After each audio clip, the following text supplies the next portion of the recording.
Bonjour YouTube et bonjour chers internautes et bienvenue au Manga Café pour un nouvel épisode du Manga Café News. On reprend la semaine.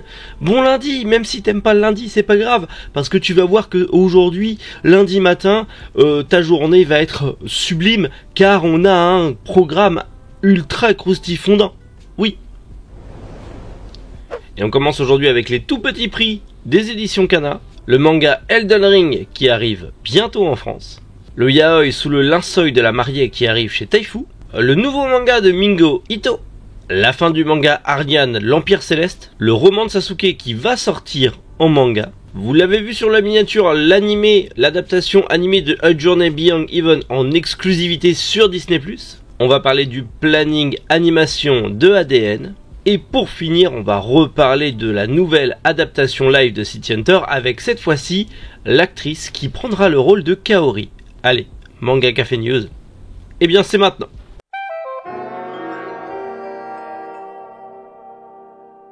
Vous le savez peut-être, les éditions Kana proposent tout au long de l'année des mangas à prix mini. En gros, vous avez le tome 1 de certains mangas, voire parfois du tome 1 au tome 3 de certains mangas au prix de 3 €. Justement, il y a Naruto, Gamaran, Détective Conan ou encore Sky High Survival, mais également le tome 1 de Assassination Classroom et maintenant Blue Spring Ride qui rejoint du coup ce catalogue. Vous aurez dès à présent le tome 1 de Blue Spring Ride à 3 € seulement. Voilà, la petite, c'est le petit prix découverte, la petite opération découverte des éditions Kana. C'est un petit shoujo qui rentre du coup dans la ligne des petits prix pour découvrir une nouvelle série. Et donc ça c'est cool. Vous voyez, les gens ont gueulé pour les shoujo, mais mine de, ça a fini par décranter 2-3 trucs et c'est plutôt cool. On en avait déjà parlé de ce manga Elden Ring, le chemin vers l'arbre monde. Il était justement en simultrade, mais maintenant ça y est, il sort officiellement en version physique chez Manabook. On a une date et un prix, c'est génial, c'est prévu pour le 2 mars au prix de 7,95 €. Le manga chez Manabook, c'est bien sûr le jeu vidéo adapté en manga et notamment fait par Tobita Nichiki qui est le mangaka de Monster X Monster chez Kiyun et de Shinobi Gataki chez Kurokawa. Donc déjà vous voyez un petit peu le level du monsieur, il n'est pas à son premier coup d'essai en termes d'heroic fantasy, monstres, dragons et compagnie. Ça a l'air plutôt cool, j'ai lu un petit peu le simultrade, ça a l'air très cool. Je n'ai vraiment pas joué à Elden Ring, j'ai regardé les 2-3 streams et tout ça, mais j'ai pas pu y jouer encore, oui je sais, mais que voulez-vous, j'ai pas le temps. Mais du coup, le manga, je vais bien m'y intéresser, c'est plutôt cool, et c'est une de ces nouveautés de mars qui va tout éclater. Je pense que là, ça va être une des grosses ventes, et c'est plutôt cool. À voir maintenant la qualité du truc, mais clairement de ce que moi j'en ai lu en simultrade, c'est déjà ultra hypant et ça m'a vraiment envie de jouer au jeu. Donc j'espère que pour ceux qui ont aimé le jeu, le manga vous plaira aussi. Que les fans de yaoi se réjouissent puisqu'un nouveau one shot arrive aux éditions Taifu sous le linceul de la mariée. On est là plongé dans un one shot qui va justement se placer un petit peu dans, on va dire, la Chine antique. En tout cas, on est dans une romance basée dans le folklore de la Chine antique. Donc ça peut être cool. C'est prévu pour le 24 février au prix de 8,99 €. Allez savoir si ça peut vous plaire ou pas. Je ne lis pas d'yaoi, donc je ne peux pas vous dire là-dessus malheureusement, mais d'autres sont spécialistes et pourront se manifester en commentaire. C'est un récit signé par Sagan Akagawa, que vous connaissez sans doute peut-être pour d'autres mangas du genre. En tout cas voilà. Et si le voile rouge de la mariée n'était pas un voile, mais un linceul, une œuvre folklorique et sombre au milieu de la Chine du XXe siècle. Écoutez, voilà, vous avez toutes les infos, notez-le dans votre agenda, fin du mois, 24 février, vous aurez ce nouveau one-shot de dispo.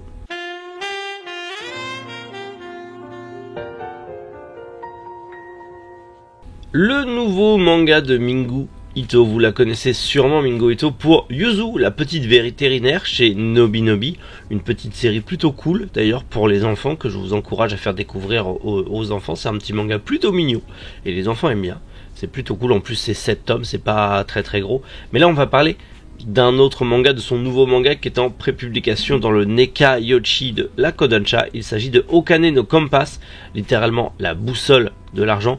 Et en gros, on va y suivre une jeune fille qui a acheté un sac porte-bonheur. Vous savez, les sacs où genre vous achetez le sac, vous avez pour plus de 30 000 euros d'objets à l'intérieur, mais ça vous coûte que 3 000 euros. Alors là, du coup, c'est en yens. Mais au final, c'est nul ce qu'il y a dedans. Enfin, en tout cas, c'est souvent de la camelote, souvent c'est des contrefaçons, enfin, c'est des breloques quoi. Et notre jeune fille, Mashiro, a été très déçue de son achat. Et en gros, c'est comme pour Yuzu la petite vétérinaire, c'est un manga qui s'adresse particulièrement à un public jeune, et dans ce manga en fait on va apprendre, suite aux mésaventures de Mashiro, en fait les jeunes lecteurs vont apprendre la valeur de l'argent, en tout cas apprendre différentes leçons au niveau de comment gérer l'argent, comment ne pas le dépenser inutilement. Et c'est des trucs, justement, comme écrit dans l'article, on ne l'apprend ni à la maison ni à l'école. Alors nous personnellement on l'apprend à nos enfants, étant chef d'entreprise, on apprend à nos enfants, et souvent ils sont curieux quand parce que surtout depuis qu'on a la boutique en plus, ils sont plus ancrés dans le physique de vendre, achat et compagnie. Avant c'est vrai qu'ils n'étaient pas forcément dedans, donc ils sont curieux, mais nous on essaye de leur apprendre la valeur de l'argent. C'est vrai que c'est une chose qu'on n'apprend pas à l'école, et ce qui est extrêmement dommage, parce qu'on devrait apprendre ça aux enfants à l'école, mais l'école ne sert plus qu'à faire de gentils moutons dociles, et ne sert plus à faire des gens intelligents malheureusement. Mais en tout cas, je trouve que c'est une très très bonne idée. J'espère que Nobinobi va le sortir en France. J'espère que ce manga arrivera en France, parce que c'est une très bonne idée de manga, surtout pour un jeune public. Ça va leur apprendre des petites choses en manga, et moi je trouve ça très très cool ce genre de manga. Donc on croise les doigts pour que ça arrive par chez nous aussi. La fin du manga Ariane, l'Empire Céleste. Un manga que l'on m'a beaucoup conseillé d'ailleurs, parce qu'apparemment il est très cool. Et bien dites-vous qu'il sera bientôt terminé au Japon, puisque le 22e tome sera le dernier dans la prépublication, donc la fin de la prépublication au Japon. Donc justement ils ont annoncé dans le Weekly Shonen Sunday que du coup le 22e tome serait le dernier, que ça y est, la série est bientôt terminée. Donc c'est pareil, nous c'est un manga qu'on a chez Glénat, qui est disponible aux éditions Glénat. Donc dites-vous que si vous l'avez commencé, au 22e tome, la série sera finie, tout simplement. Et je vais m'y intéresser, parce que vous êtes nombreux à m'avoir dit « Ah franchement Lilou il est cool ».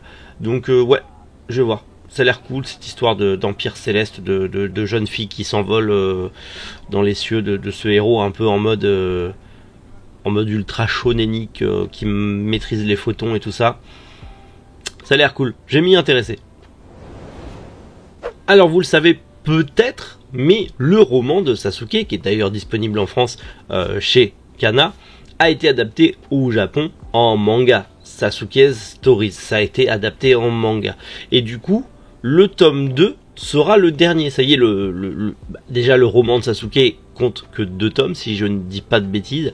Donc forcément que le manga allait être adapté aussi, du coup ce light novel allait être adapté en 2 tomes également.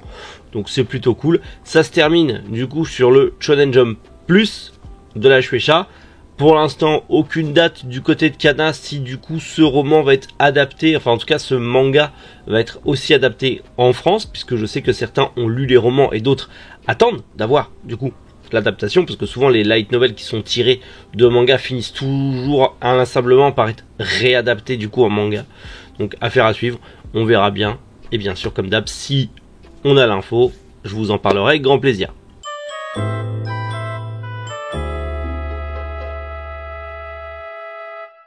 L'adaptation animée du manga A Journey Beyond Even, qui s'appellera Heavenly Delusion, du coup, sera diffusée en avril, en exclusivité sur Disney+, mais dans le monde entier. Donc, si on comprend bien le délire, on devrait l'avoir en simulcast aussi, comme pour Tokyo Revenger, sur Disney+. En tout cas, je l'espère. C'est un manga, pareil, vous m'avez beaucoup conseillé, je vois beaucoup de mes collègues adorer ce manga, que je ne connais pas, qui est disponible chez Pika, donc A Journey Beyond Heaven, que j'ai mis dans ma liste de mangas à lire, un de ces 4. mais du coup vous êtes très nombreux à me dire franchement il est trop bien, faut le lire et tout, même mes collègues youtubeurs le disent et tout, donc ça a l'air intéressant. Mais du coup il y a cette adaptation animée qui arrive sur Disney+, normalement dans le monde entier, et donc normalement dès avril en simulcast. On verra bien si c'est possible ou pas, on verra bien si ça va arriver ou pas, je ne sais pas, ça va être la petite surprise. On a eu des nouveaux visuels, notamment celui-ci et celui-ci, ainsi que le casting qui a été justement dévoilé avec tous les seiyuu, tous les voice actors qui auront tout simplement tous les rôles de nos protagonistes. Bien sûr je ne connais pas le manga, donc je peux pas vraiment savoir qui est qui parce que je ne l'ai jamais lu, mais si vous l'avez lu, sûrement que vous êtes ultra content. Je ne sais pas. En tout cas, j'ai hâte de découvrir ça. J'ai hâte de découvrir le manga, j'ai hâte de découvrir l'animé, vu tout le bien que j'en entends. Curieux de voir ce que ça va donner. Et pareil, si vous aussi vous avez hâte, dites-le en commentaire. Comme à chaque fois, on a le nouveau planning de ADN, le planning de février de ADN avec pas mal de choses, notamment la suite de Yu-Gi-Oh!, l'intégrale de Hajime no Ippo New Challenger, la saison 2 de Junjo Romanska, mais également Demon Slayer, le quartier des plaisirs, qui arrive aussi du coup dans le catalogue de février. Et bien sûr, toujours les mêmes simulcasts que d'habitude, vous les avez juste là, donc n'hésitez pas à faire pause et à regarder. Malgré tout, ça va. ADN s'en sort plutôt bien, effectivement, suite entre la fusion de Wakanim, Crunchyroll et tout ça. Ils arrivent à s'en sortir et surtout, ils ont Wakfu, New Dofus qui arrive. Il y a aussi bien sûr l'adaptation Dreamland. Donc ça va. Ils vont bien s'en sortir et c'est plutôt cool. Je suis très content pour eux que ça arrive et que ça soit disponible sur leur site. J'avais un peu peur que de me dire bon, je vais payer un abonnement dans le vide parce que tout va être sur Crunchyroll, mais en fait non. Ils arrivent quand même à avoir des petites exclusivités et ça c'est ultra cool et donc très très bon pour eux parce que n'oubliez pas que Cocorico c'est 100% français ADN. Donc ça fait plaisir. Et puis Hippo quoi. Juste pour Hippo prenez l'abonnement, je veux dire juste pour Hippo prenez l'abonnement. Hippo c'est tellement la vie, bordel. Oui. On a enfin le visage de Kaori dans la nouvelle adaptation live de City Hunter commandée par Netflix. Parce que c'est vrai qu'on entend beaucoup parler du One Piece Netflix, mais le nouveau City Hunter Netflix, on n'entend pas trop parler. On savait déjà que Ryo Saiba, du coup, allait être incarné par Ryohei Suzuki, mais du coup c'est Misato Morita qui jouera du coup le rôle de Kaori. En plus on a la photo de l'actrice juste devant notre célèbre tableau de la gare de Shinjuku où justement vous pouvez demander de l'aide au nettoyeur de la ville. C'est plutôt cool, c'est prévu sur Netflix en 2024, va falloir être un petit peu patient. J'espère que ça sera bien foutu, c'est City Hunter quand même. Donc on attend qu'à ce que ça soit ultra cool. Maintenant à voir quoi, voir ce que ça va donner, mais j'espère. J'espère qu'elle aura le giga maillet pour lui mettre sur la tronche. J'espère qu'ils vont pas enlever ça, c'est tellement iconique. Bon voilà, je vous l'avais dit, on commence plutôt bien la semaine, pas mal de bonnes news, on va pas se mentir. En tout cas, j'espère que toutes ces news vous ont plu. Comme d'hab, on en discute en commentaire. C'est bon pour le référencement, mais surtout c'est toujours un plaisir de partager la passion avec vous. Bien sûr, on est là pour ça de base. En attendant, on se retrouve demain matin 7h comme d'habitude pour un nouvel épisode du Manga Café News avec, je l'espère, d'autant plus de news croustifondantes. Je croise les doigts. Allez, prenez soin de vous et surtout passez une excellente journée. C'était Méric. Boujou les internautes.